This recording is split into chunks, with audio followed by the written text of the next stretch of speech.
Hi everyone, this is William from the Headphone Experience. I'm here tonight with my first impressions of the IFI Audio PRO IDSD Signature.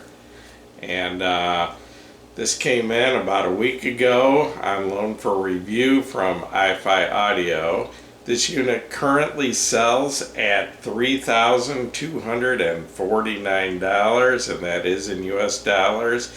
And that actually makes this the most expensive component that I've reviewed up to this point. I've reviewed, I think, 3 headphones that cost a little bit more than this, but as far as a DAC amp or, any electronic component, this is about the highest end I've gone so far. So, well, price-wise anyways. This is a combination DAC, headphone amp, preamp, and a streamer all built into one unit. As you can see, it's not small, but it's not huge for everything it does, and this thing has a ton of features, and that's what I'm here to show you tonight.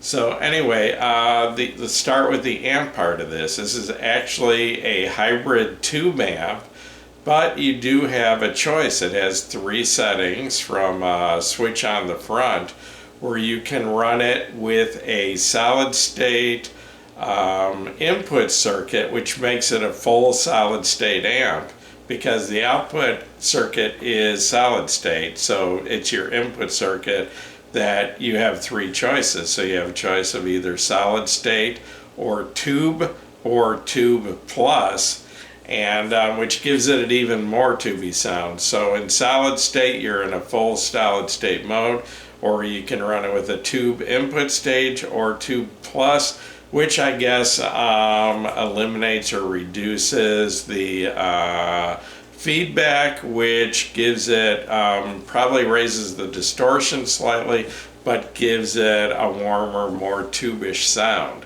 The DAC itself uses a quad stack of Burr Brown chips, and it combines 4 pairs per channel, and this processes PCM, DXD, and DSD, and also MQA, and it's an MQA decoder, not just a renderer.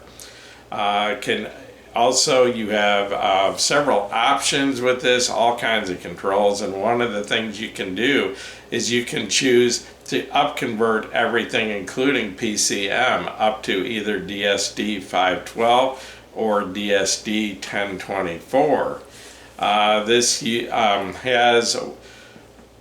can be used as a streamer, and it can be done either wirelessly through Wi-Fi, or you can hook an Ethernet cable up to the back of this and use it as a wired streamer. It has 3 headphone outputs, which would be your 6.3 millimeter single-ended, a 3.5 millimeter, and a 4.4 millimeter Pentacon balanced output. And I believe that the original non-signature version of the IDSD Pro used a 2.5 millimeter output, and I'm really happy that they did, for the balance, I'm really happy that they did switch it over to 4.4, because I don't have any cables that would work from the 2.5 millimeter balanced output. So the only thing it's lacking is it does not have the 4-pin full-size XLR output like the IDS or the Pro ICANN. I'm sorry. So anyway, it has preamp outputs on the back, either 6.3 millimeter, RCA single-ended outputs, or XLR balanced outputs, and that can be used as either a preamp, or you can set it to fixed output and use this as a standalone DAC, which I have tried that already. This has 8 digital outputs, which I think is the highest number I've ever seen on a DAC. And I'll show you the front of this. Well, I'll give you a quick look, but I'll give you a close-up in a minute. The volume control is a motorized Alps potentiometer, and this does come with a remote, and when you use a remote you can actually see the volume knob turn on it, which is pretty cool. It has 5 digital filters, and you have choices of either Bit Perfect, Bit Perfect Plus, Gibbs Transient Optimized, apodizing, or transient aligned, and I will go deeper into that in my full review and try to explain a little better how, or a little bit at least, how each of those affects the sound. And I will tell you right now that most DACs, I have a hard time hearing any either a very little or sometimes no difference between digital filters, because a lot of them, it only affects the sound above like 18,000 hertz, and you know, at my age I'm lucky if I can hear up to 15,000.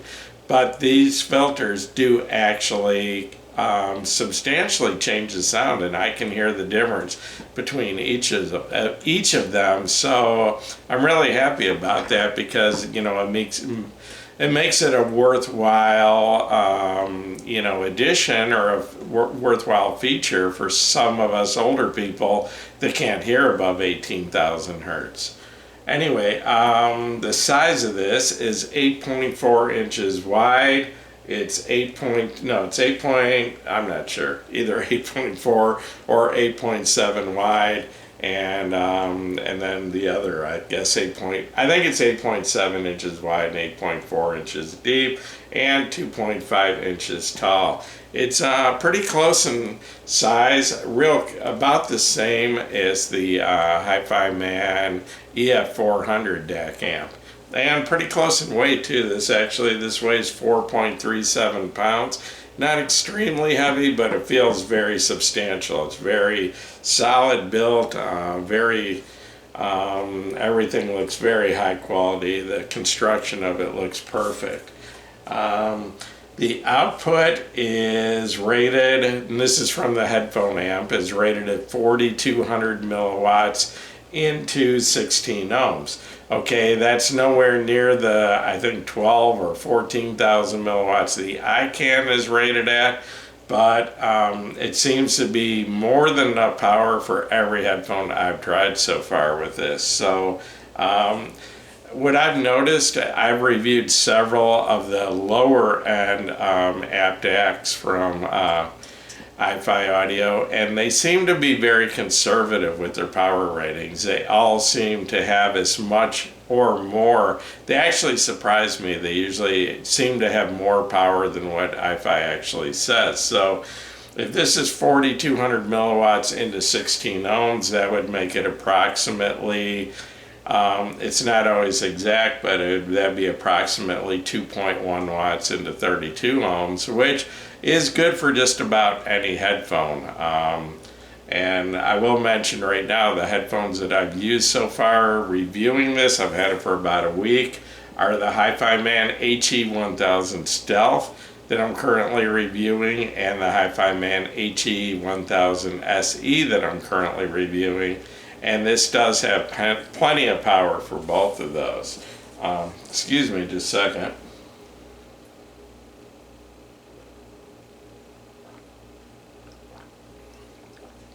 If you've been following my channel for a while, you'll notice that the silver cup is back. That's kind of my signature. And I had to stop using that about 7 months ago when I got hit by a bad case of Bell's palsy, and the right side of my face was completely paralyzed, and I'm still not recovered completely, maybe like 75-80%, but I can once again drink out of the silver cup without dribbling water all down my chest and on my shirt and everything. So it's back in my video. So anyway, I guess, and what does this come with? Besides from, and you can see this is, I mean, it's a beautiful looking amp DAC. But anyway, this also comes with a aluminum remote control, and I'll talk about the features of that in a minute, what it does. And IFI's deluxe power supply. This is the IFI Power Elite, and this in itself is a $300 power supply. If you buy this separate, it puts out 15 volts DC, and this is supposed to put out extremely clean, noise-free power. So I haven't really done my noise test on this, my background noise, where I've got a super sensitive pair of Sony DJ headphones that will pick up the slightest background hiss, or at least as sensitive as any IEM I've tried. And if there's background hiss, they will reveal it. I haven't tried that yet, but so far absolutely no noticeable background noise with either of the Hi-Fi Man headphones that I've used with this. Okay, this unit also comes with a USB cable, hang on, I've got it in my notes, a Wi-Fi antenna, coaxial cable, and an optical or a coax to optical adapter. And I've never seen one of those, but I'll show you in a minute why it needs that.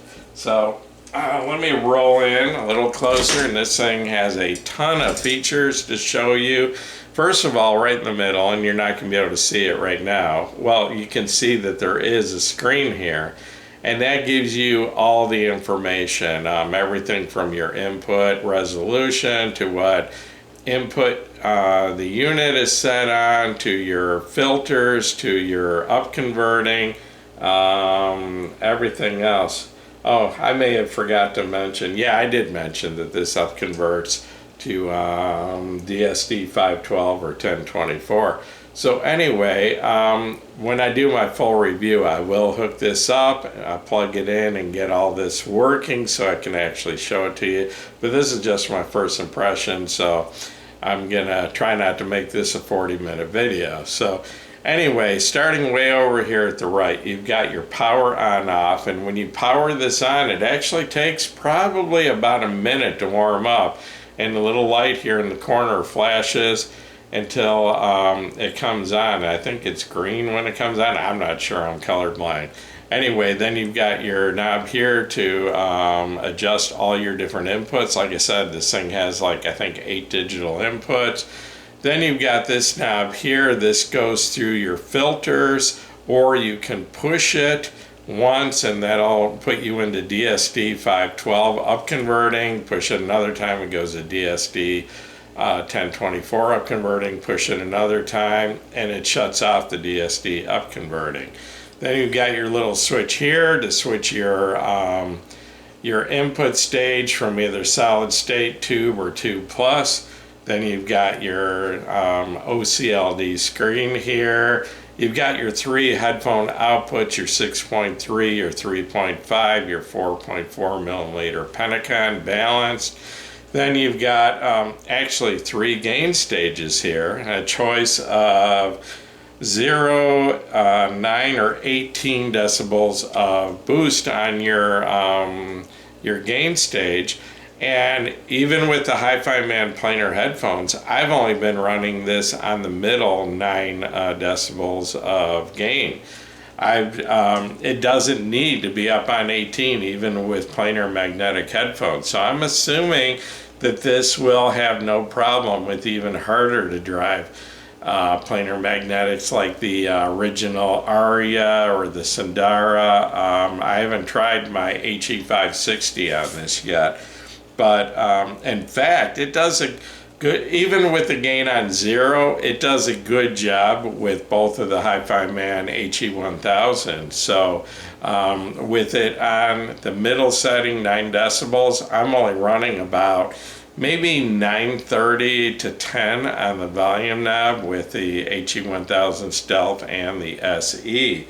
So actually, I don't often watch videos from other people, but I did watch a review. It wasn't this unit, it was the previous non-signature unit, and it was Amos Barnett. And the reason I'm mentioning him is because, well, he is probably my favorite reviewer.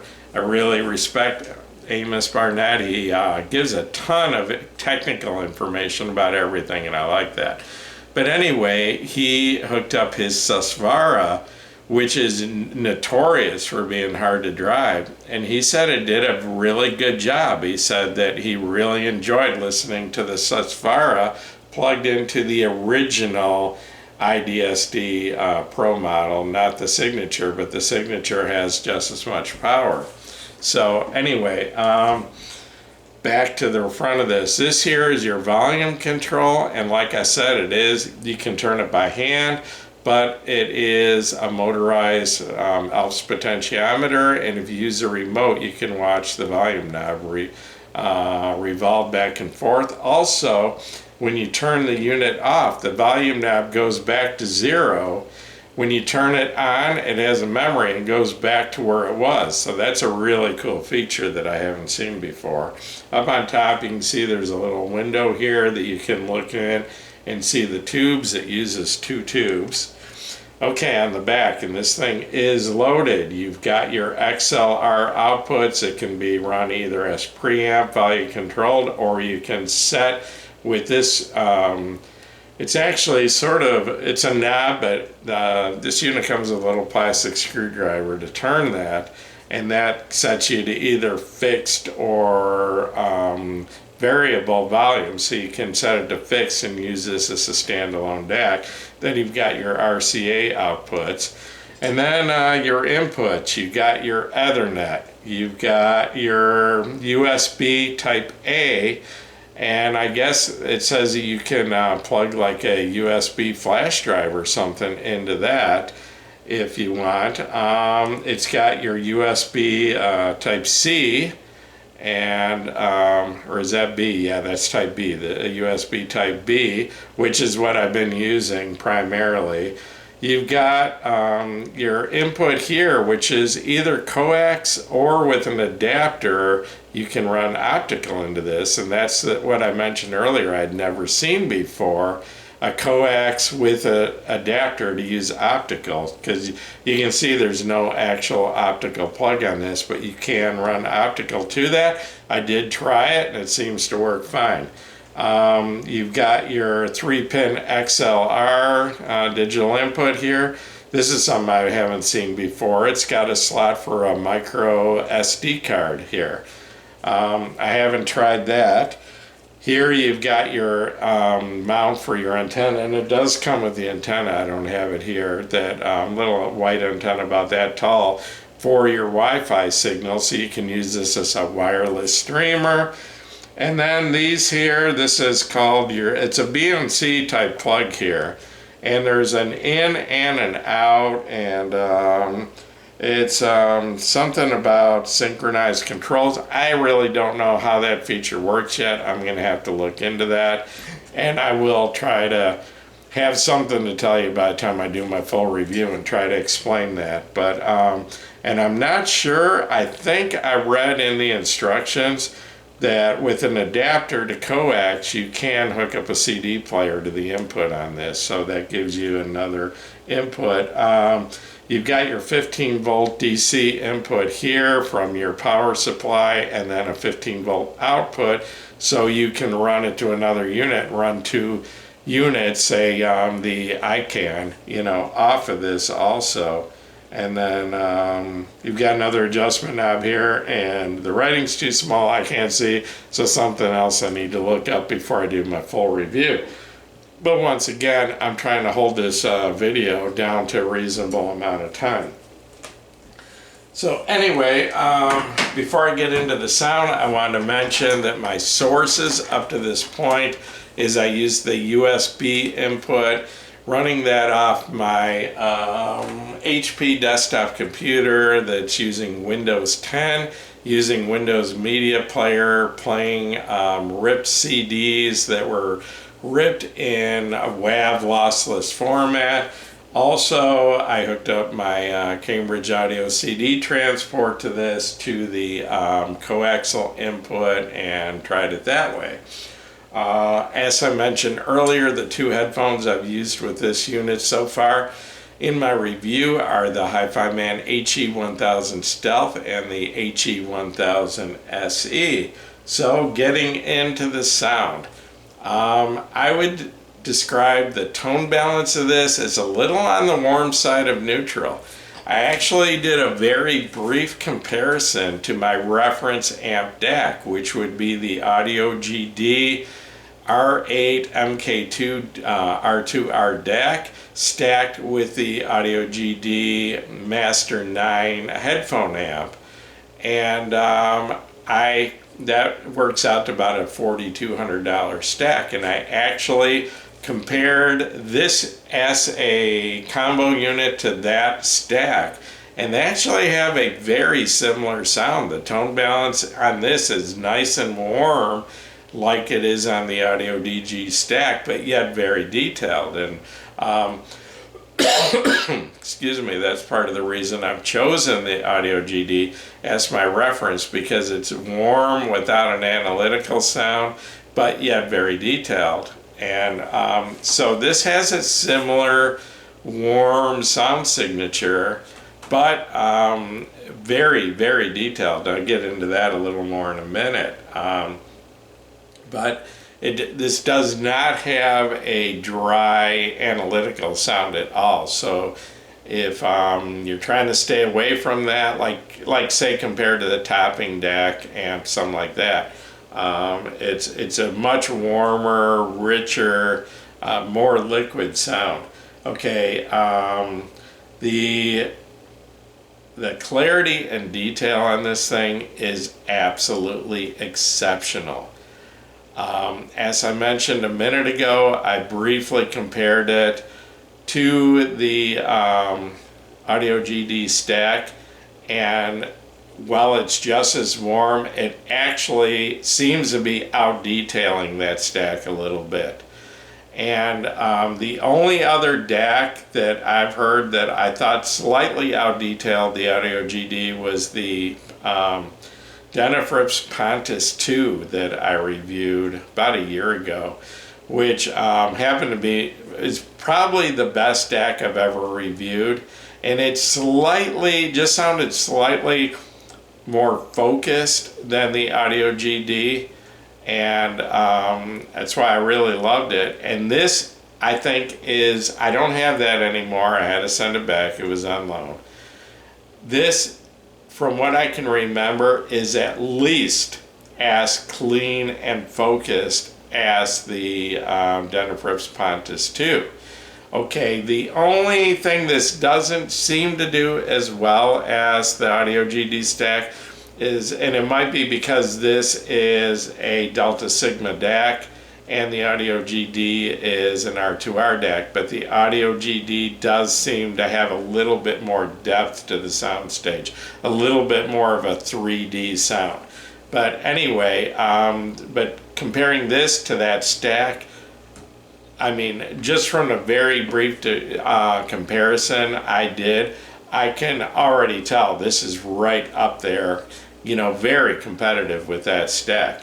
And I also tried hooking this up as a standalone DAC to the Master 9 and then switched back and forth between the R8 Audio GD DAC and using this as a standalone DAC, running them both through the Master 9. And once again, this DAC actually seemed to out detail the R8 by a little bit, but it was there. I mean, it's a little bit more focused, a little more clear, but once again, not quite as three-dimensional or as holographic as the R2 DAC in the MK8. So anyway, so this thing is right up there with the very best I've heard up to this point, or better than any other DAC I've heard as far as clarity and detail. It's outstanding. Okay, the digital filters I mentioned earlier, they actually make a difference. I've already got several hours in on this, but I haven't really made a decision yet which I prefer. It does make small differences, and each different filter has its own strong points, but I don't have enough time on any of them to actually try to describe to you how it changes the sound. That's going to take a lot of listening to really be able to put into words how each filter actually changes the sound of what I'm listening to. But they do actually make a difference. And you know, to be honest, I've never tried a DAC that I've converted to DSD, and I figured it was kind of a waste of time and money, but I'll tell you what, I've tried both the 512 DSD and the 1040, and they sound beautiful. They sound really good. At this point, I'm thinking it makes it sound, gives the sound stage a little more size, a little more width, even a little more depth, and just so clean. But I'm not sure if it loses a little bit of the punch. I think it might make the sound a little bit softer. So anyway, I need to spend more time to really, you know, be able to tell you how the different filters affect this. No matter what filter, the thing has a very large sound stage, a lot of width, pretty decent depth, as good a depth as I've heard on any Delta Sigma type DAC. On the verge of, you know, some of the R2R DACs that I've listened to, and that's why I do like R2R. They, to me, they have more of a natural sound and a deep sound stage, and but this is right up there. This is without a doubt the best Delta Sigma DAC that I've heard so far. About a year, I mentioned a minute ago, about a year, probably a year and a half ago, I reviewed the IFI IDSD Neo, which is a smaller, definitely has less features, but it's a combination DAC amp from IFI, and it sells for about, I think it was $700 at the time. I think it's $800 now. But anyway, I was really impressed by that. It didn't have, I don't think it had any filter adjustments or any up-converting adjustments, but it was just a really good, really clean sounding DAC. And when I reviewed that, I described it as an excellent DAC. I thought it was right up there with my favorite DAC at that price point, which is the topping DS70S MQA version. And I thought it had a pretty decent headphone amp. I heard a couple other reviewers kind of that were disappointed with the headphone amp, but as long as you didn't try to drive real power hungry headphones out of that, and I'm still talking about the IDSD Neo, and I think that put out 1,000 milliwatts into 1,000 ohms, as long as you didn't try to drive something that needed a huge amount of power, it was a really decent amp, and it was an excellent DAC. The DAC was very clean, had a very large sound stage, very good separation, which this does also. The separation on this is just outrageously good, the separation between instruments. But anyway, back to the Neo. The Neo, like I said, I described it as an excellent DAC and a very good headphone amp. Okay, this is definitely a large step up. Well, it's also, what, 4.5 times the price. This thing's $3,249. That's a lot of money. But this thing, I mean, I'm blown away by it so far. It does everything. I mean, like I said, this is a DAC, this is a headphone amp, and this is a streamer, and this is a preamp. And I mean, it's got so many filters and so many, you've got choices of up converting, it's got everything. It has a ton of features. And so, I mean, I can't tell you right now if it's worth that price tag, but I can tell you right now that it competes with my $4,200 Audio GD stack. And it's about, I mean, that stack is huge and weighs like 50-something pounds. And it's doing it in a little small desktop size component. So, and I'll tell you another thing. Okay, I'm reviewing the HE1000 Stealth and HE1000 SE right now.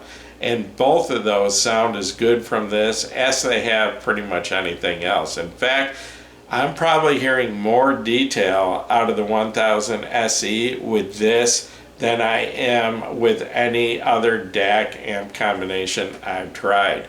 So, I mean, if you, the SE, the 1000 SE is on sale right now for $19.99, which is an outstanding deal.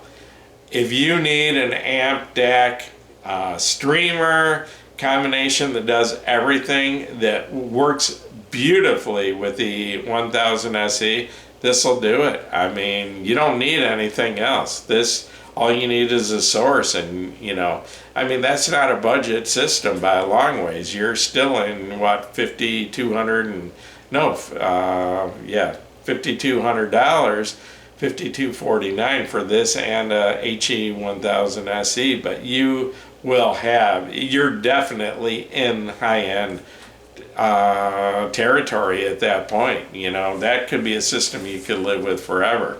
So anyway, the IDSD Neo, I said, had an excellent DAC and a very good headphone amp. This is a step up. This is an exceptional DAC and an excellent headphone amp, as long as you don't try, well, I'm saying as long as you don't try to use an extremely power-hungry headphone. But like I said, Amos Barnett said that this worked great with his Susvara. He really liked the way it sounded.